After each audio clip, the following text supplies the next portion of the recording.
నమస్తే, నేను సిరి. అల్లు అర్జున్ గారికి ఆస్కార్ అవార్డు వచ్చే అవకాశం ఉందా లేదా? ఒకవేళ అల్లు అర్జున్ గారికి ఆస్కార్ అవార్డు రావాలి అంటే ఎంతవరకు మనము వెచ్చించాలి? అంటే మనం చూసాం RRR సినిమా అప్పుడు రాజమౌళి గారు ఎన్ని దేశాలు తిరిగారు, అంటే అక్కడ ఎంతమందికి ఆ స్క్రీన్లలో మన సినిమాని చూపించారు ఏంటనేది మనకు తెలిసిందే. సో అదే విధంగా మరి ఇప్పుడు అల్లు అర్జున్ గారికి ఆస్కార్ రావాలంటే ఎన్ని ప్రయత్నాలు చేయాలి, ఎంత వెచ్చించాలనే అంశం అయితే ఇప్పుడు చర్చనీయాంశమైంది. సో దానికి సంబంధించి మరిన్ని విషయాలు మనకు తెలియజేయడానికి మనతో పాటు ఉన్నారు ప్రముఖ సినీ క్రిటిక్ దాసరి విజ్ఞాన్ గారు. నమస్కారం సార్. సార్, ఇప్పుడు చూస్తుంటే అల్లు అర్జున్ గారికి ఆస్కార్ అవార్డు అంటే ఆల్రెడీ ఆయన నేషనల్ అవార్డు గ్రహీతే, కానీ ఇప్పుడు ఇంటర్నేషనల్ వైజ్గా కూడా ఆస్కార్ అవార్డు అనేది చాలా ప్రెస్టీజియస్ మనకి.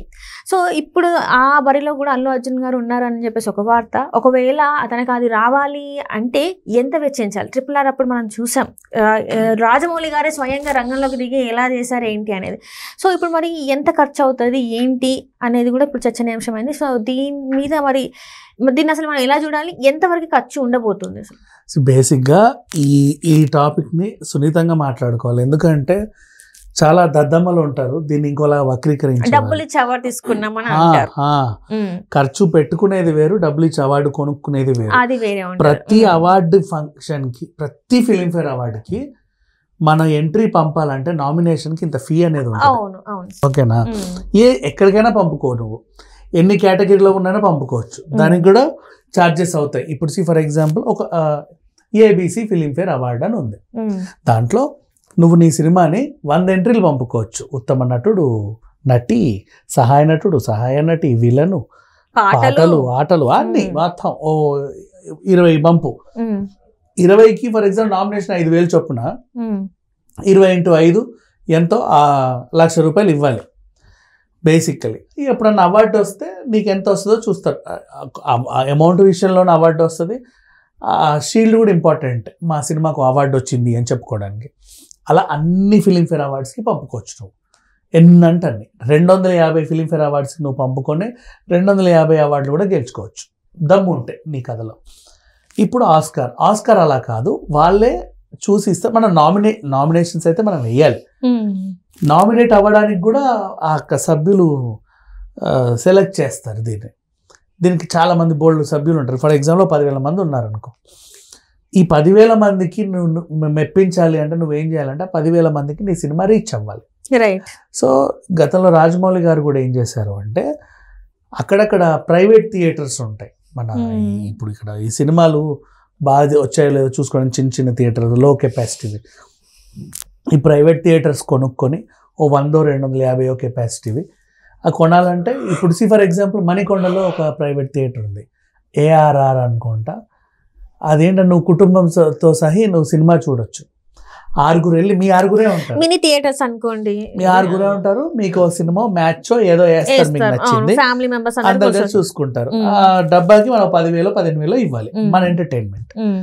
ఇలా ఆ ప్రైవేట్ థియేటర్కి ఎంత ఛార్జ్ ఉంటుందో ఆ ఛార్జ్ వీళ్ళు ఇవ్వాలి.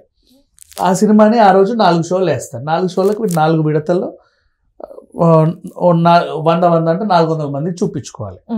ఈ 400 మందిని కూడా నువ్వే ఇన్వైట్ చేయాలి.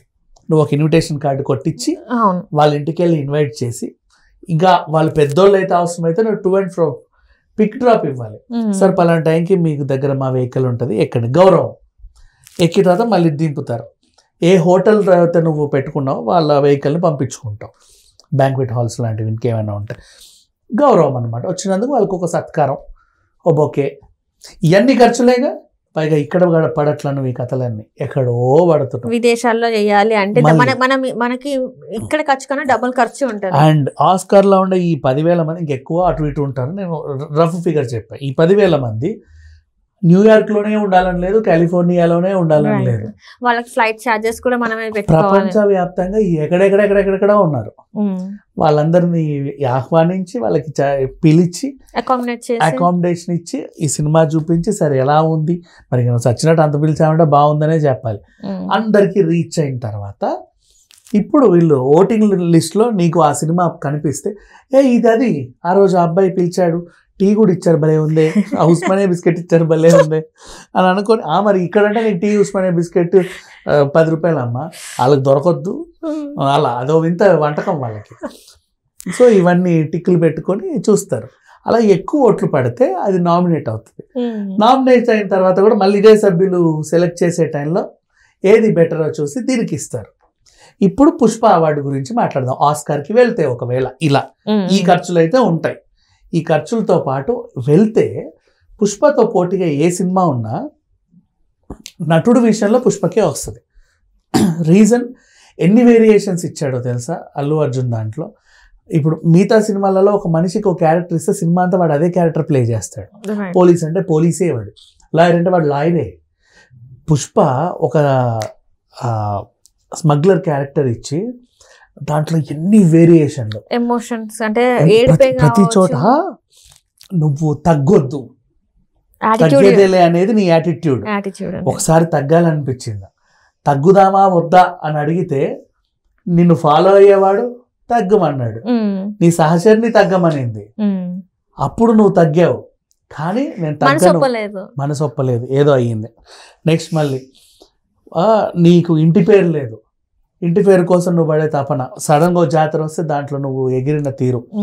నెక్స్ట్ నీ ఇంటి ఆడపడుచుని ఎవడో చెయ్యేశాడు, ఉగ్రరూపం దాల్చి వాళ్ళని మట్టు పెట్టిన తీరు.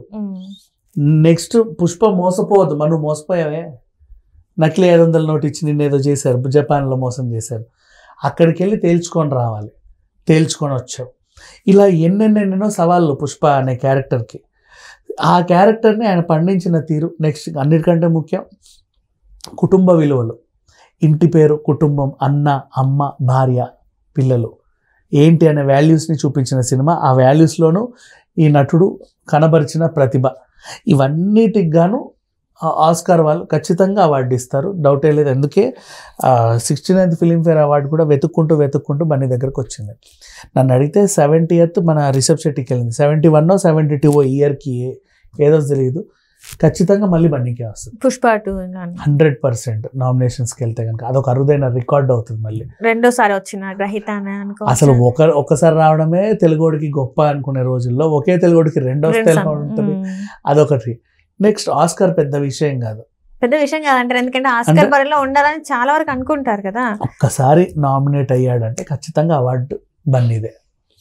నటన విషయంలో అంటే ఇక్కడ ఇంకొకటి ఉంది సార్, ఎందుకంటే ఇక్కడ చూస్తే క్రికెట్లో కూడా క్రికెటర్స్ కూడా ఏంటంటే వాళ్ళు కూడా పుష్ప వాళ్ళకు కూడా పట్టిందేమో అనిపించింది. ఎందుకంటే పుష్ప మనలో వాళ్ళు 50 సెంచరీ చేసేసిన, హాఫ్ సెంచరీ చేసేసిన పుష్ప తగ్గేదిలే అని చెప్పేసి కామెంటరీ బాక్స్లో కూడా పుష్ప అని చెప్పేసి రావడం, ఇదంతా కూడా ఇంటర్నేషనల్ వైజ్కి వెళ్ళిందంటారా? మరి అదే ఒక మనిషిని బన్నీ చాలా ఇన్ఫ్లుయెన్స్ చేయగలడు కాబట్టి పుష్ప మైనపు విగ్రహమే మేడం 2 sides ఉంది. అది కూడా దుబాయ్లో వాళ్ళు ప్రారంభించినప్పుడు ఫస్ట్ విగ్రహం బన్నీదే పెట్టారు, ఓపెనింగ్.